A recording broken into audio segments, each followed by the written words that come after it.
y'all. We gotta relocate and everyone just turn it down for a minute.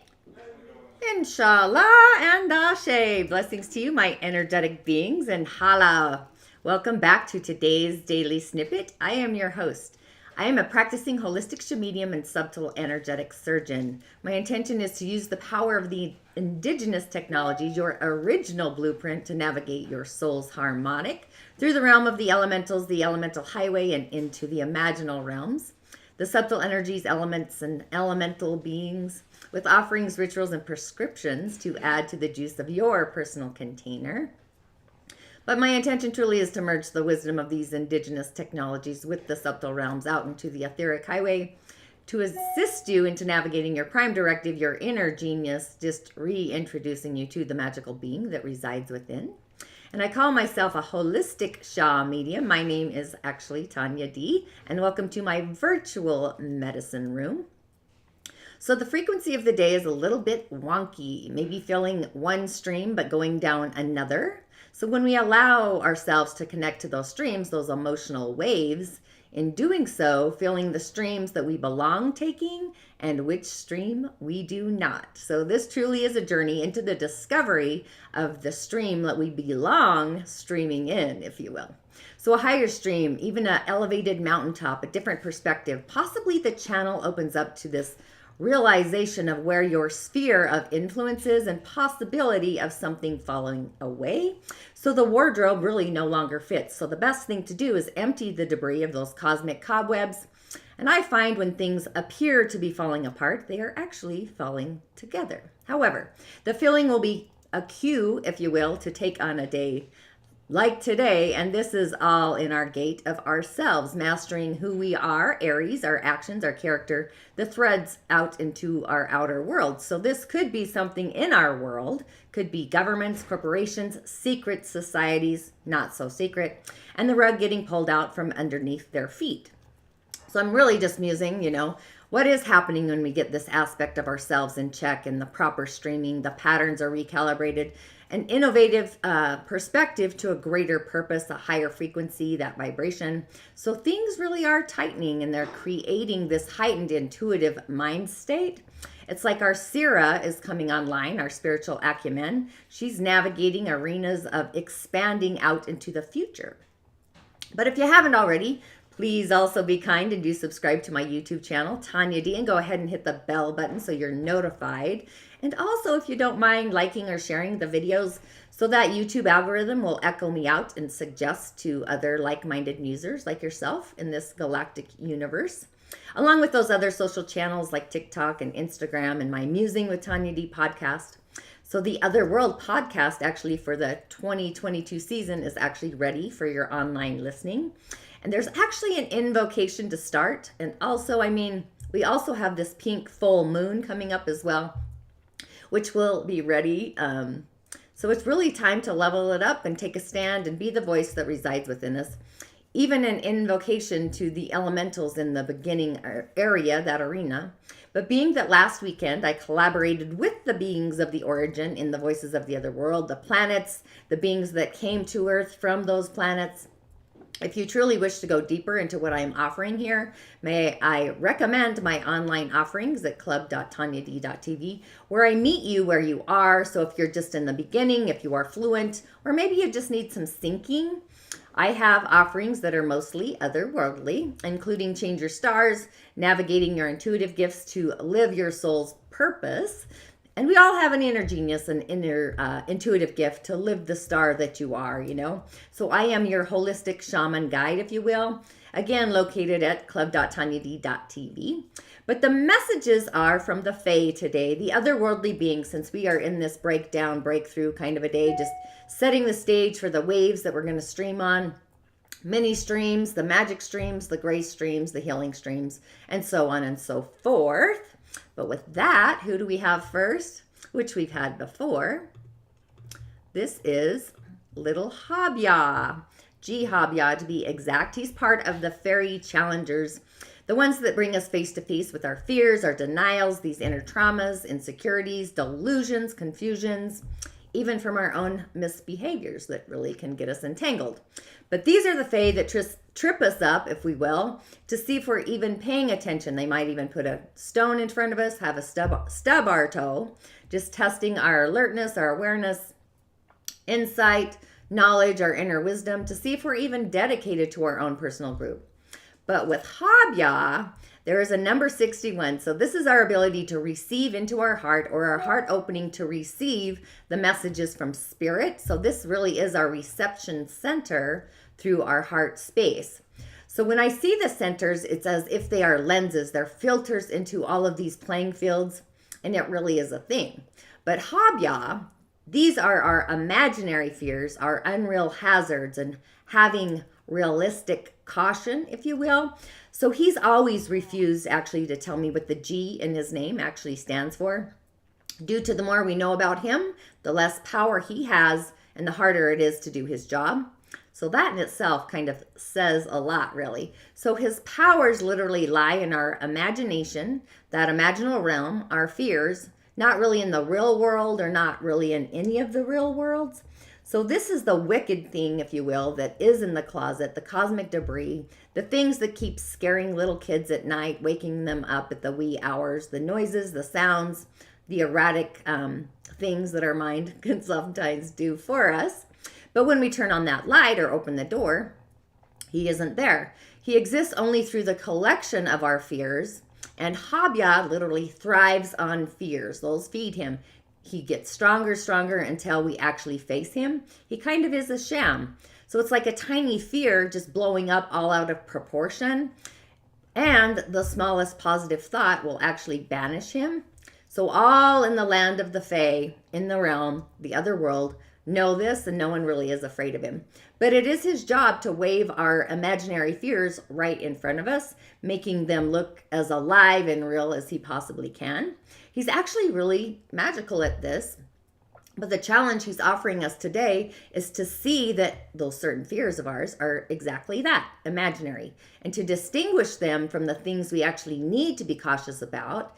And in this way, he's really teaching us to look past the fear and see the real I-O and the true I-O, the truth.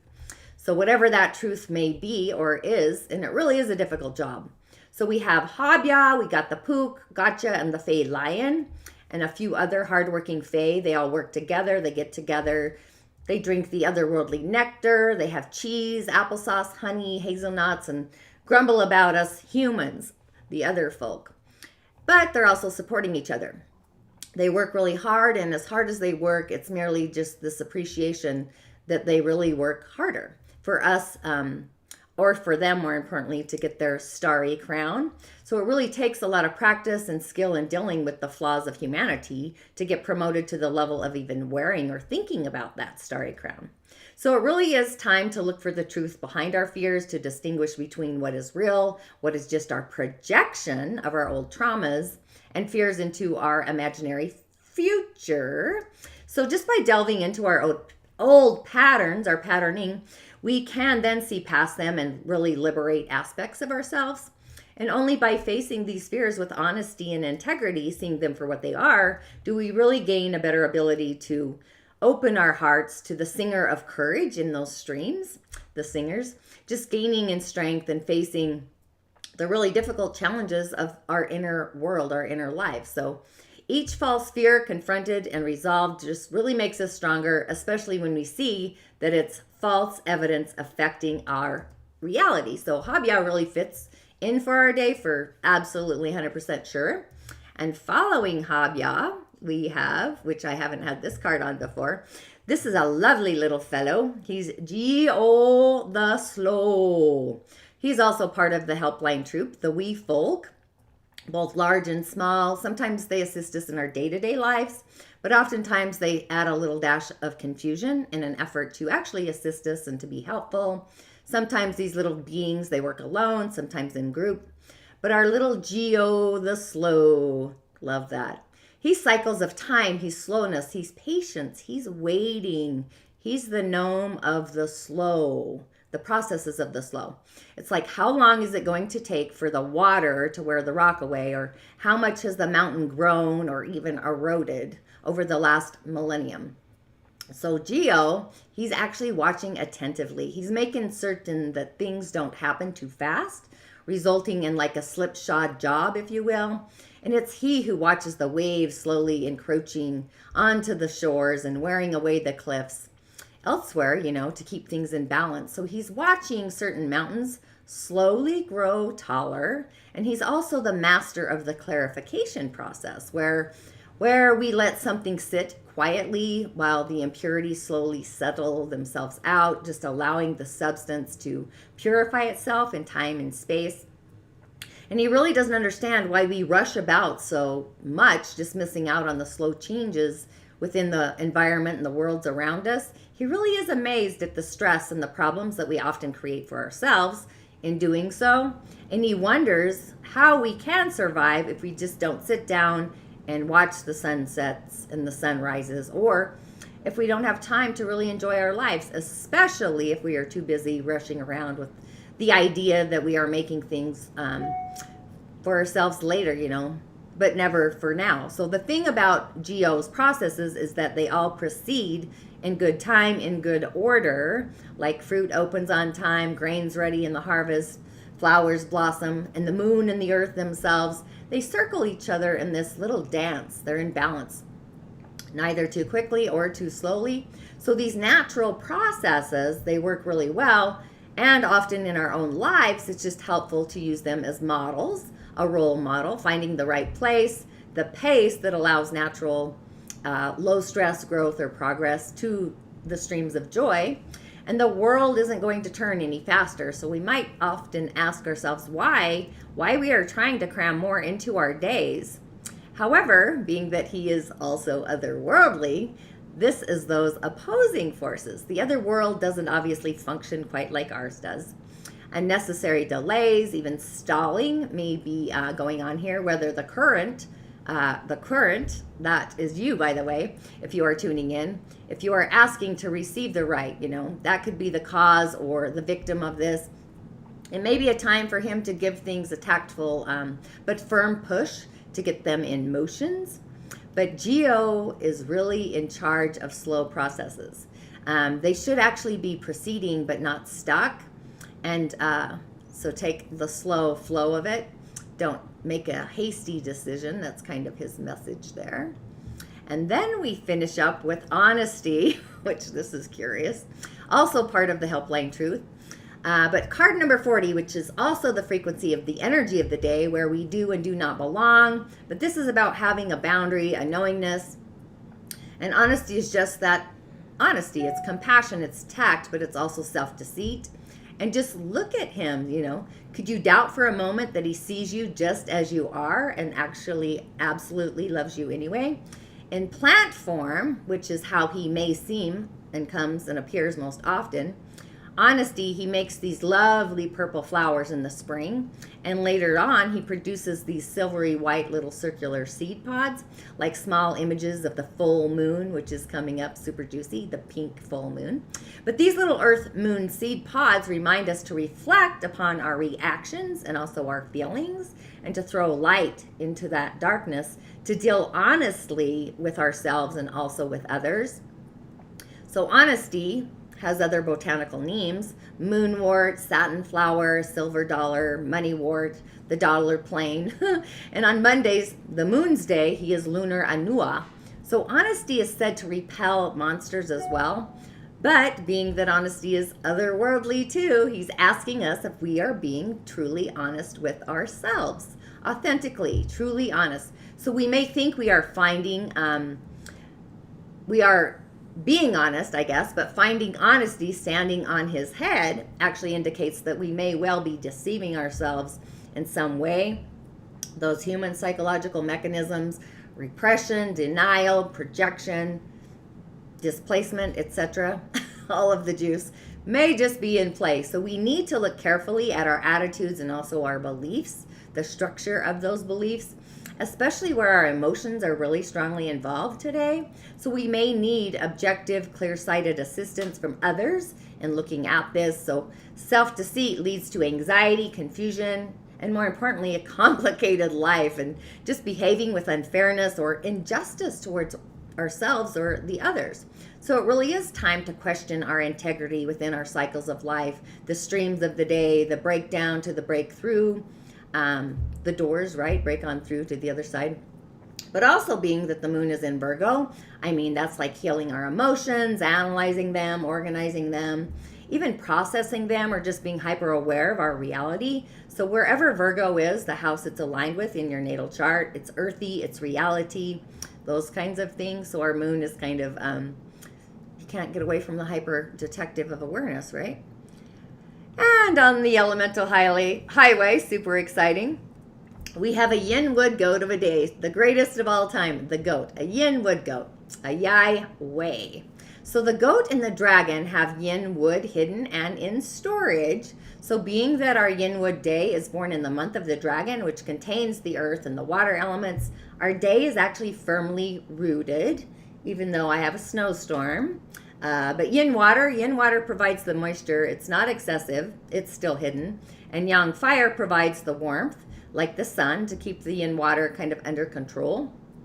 And if yang water, or water in general, is too strong, then we need the yang earth to control it, which we do have. We've got the goat and the dragon.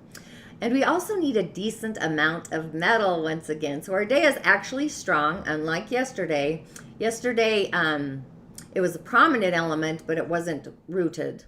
Today, our day is actually strong. So this is like an elegant plant. It's like an orchid, a soft wood element, creeping vines, flowers, plants. So these type of people you can really count on to act accordingly in the presence and having etiquette and refinement. Just being gifted with those kinds of skills. They can diffuse arguments. But with their acumen actually for diplomacy and tact, they may give in to the demands of others, especially they're making or open to making compromises just to keep the peace. So they really have these amazing survival instincts in the same way that vines always find a way to continue creeping on through. So these people can adapt to changes within any environment. They could be devious as well if needed, but there are also instances when they are too willing to be the one who accommodates to the other, and they don't seem to control their own mind. So they can attack a problem at its core. Since they're not prejudiced, they make up their own mind quickly. But oftentimes this can actually backfire because they only see what's literally on the surface. So their solutions may not be permanent as it's implemented without careful planning.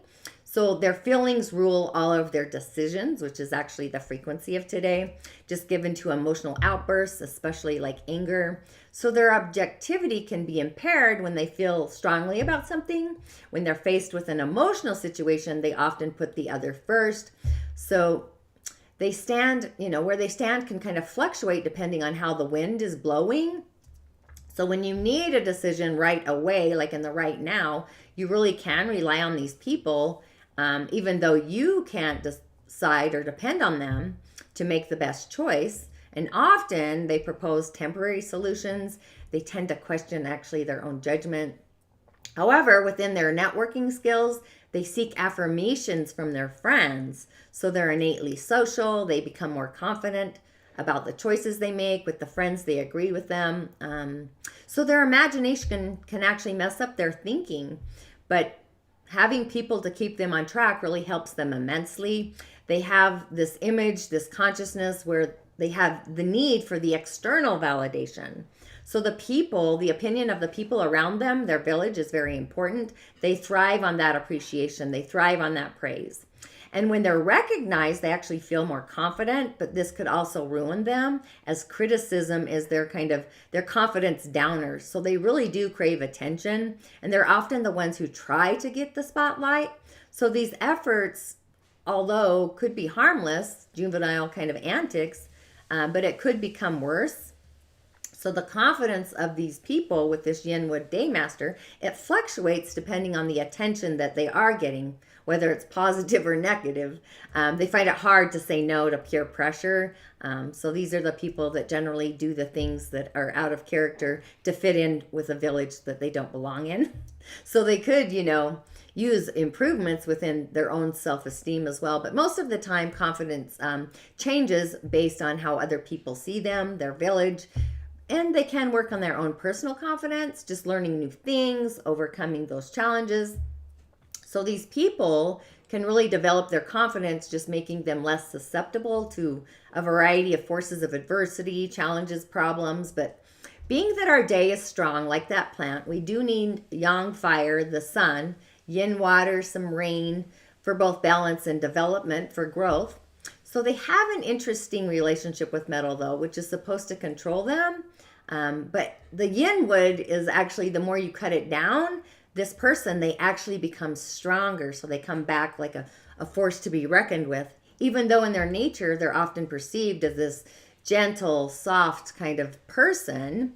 But when they're under pressure, they can really overcome any obstacles, like that ivy that just burst through, which means the way the ivy or a plant can spring out of the cracks through the stones, they're really tough to control. So of all the master elements, they're really skillful, they're survivalists, because of the special way that they can handle the element of metal, which for them, depending on your Daymaster, it all varies, but it represents law and authority. So they can be excellent lawyers, public defenders, and they usually have great argumentative skills.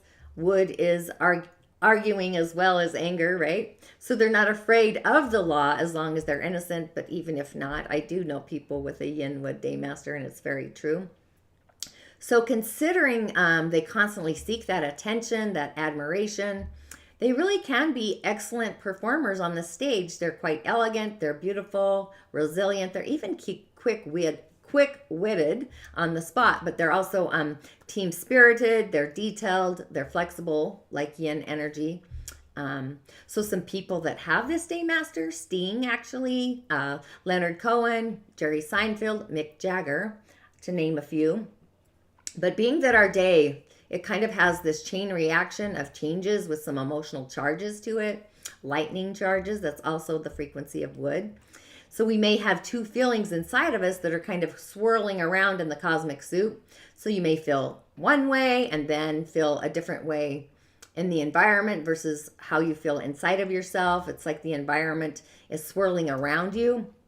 So our feelings might trigger our ego, our character, to either react or refrain. So most people react, which triggers the feelings to collide, and the feelings will either transform into something else or escalate into conflict. So today our feelings are really going to be sensitive.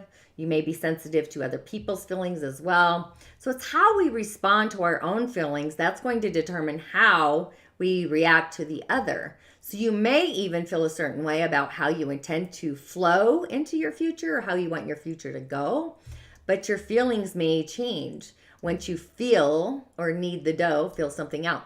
So example, what does that even look like? You may feel that you were meant to travel to another country, say, but once you take another look, you feel that country again, and your feelings about that country may change. So as our feelings about the future do that as well, the old feelings encounter the feelings of the new of the country, and you realize that your heart doesn't belong there. So the same idea can also be applied in regards to the feelings about your own future, a future proposal, a response, an action that you may be contemplating. So in essence, what's happening is we're feeling out the actions, our feelings, the emotional thread lines that we belong taking into the galactic juicy future, and the actions that we do not.